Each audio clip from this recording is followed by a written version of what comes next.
మనము తెలుగులో మాట్లాడాలన్నా చదువుకోవాలన్నా ఖచ్చితంగా అక్షరాలు, గుణింతపు గుర్తులు, గుణింతాలు, ఒత్తులు కంపల్సరీ అండి. ఇప్పుడు నెక్స్ట్ టాపిక్ వచ్చేసి గుణింతపు గుర్తులు. ఆల్రెడీ ఇంతకుముందు వీడియోలో మీకు వర్ణమాల నేర్పించాను. ఇప్పుడు గుణింతపు గుర్తులు మొత్తం 16 ఉంటాయి. మొదటగా మనం రాసుకున్నది ఆ లెటర్. ఆకి వచ్చేసి తలకట్టు. సెకండ్ వన్ ఆ, దీనికి వచ్చేసి గుణింతపు గుర్తు దీర్ఘం. థర్డ్ వన్ ఈ, గుడి.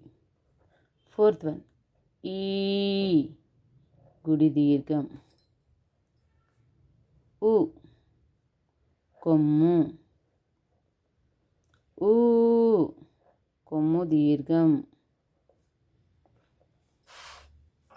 నెక్స్ట్ వన్ రు, రుత్వం.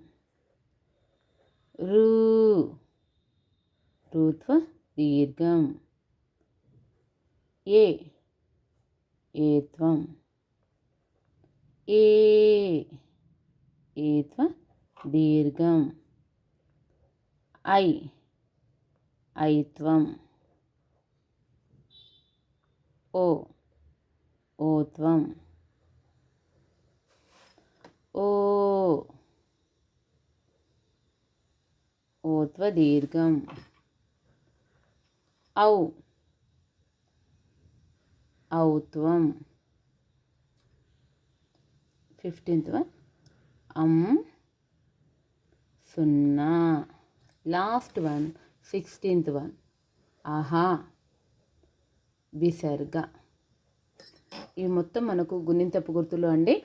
ఒకసారి నేను మళ్ళీ చదువుతాను, నాతో పాటు మీరు కూడా చదవండి పిల్లలు. ఆ తలకట్టు, ఆ దీర్ఘం, ఈ గుడి, ఈ గుడి దీర్ఘం. ఉ కొమ్ము, ఊ కొమ్ము దీర్ఘం. రు, రుత్వం.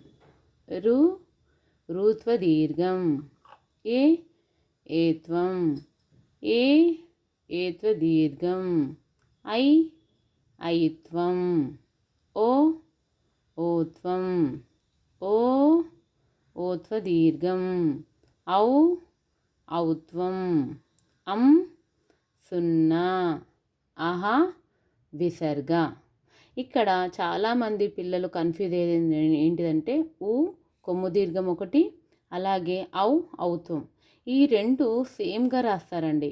ఆ డిఫరెన్స్ మీరు తెలుసుకోవాలి. మిగతా అంతా డిఫరెంట్గా ఉంటుంది కాబట్టి టెన్షన్ లేదు. ఈ రెండు అక్షరాల గుణింతపు గుర్తులు కొంచెం సేమ్ ఉంటాయి కాబట్టి అది మీరు కన్ఫ్యూజ్ అవ్వకూడదు. ఓకేనా పిల్లలు?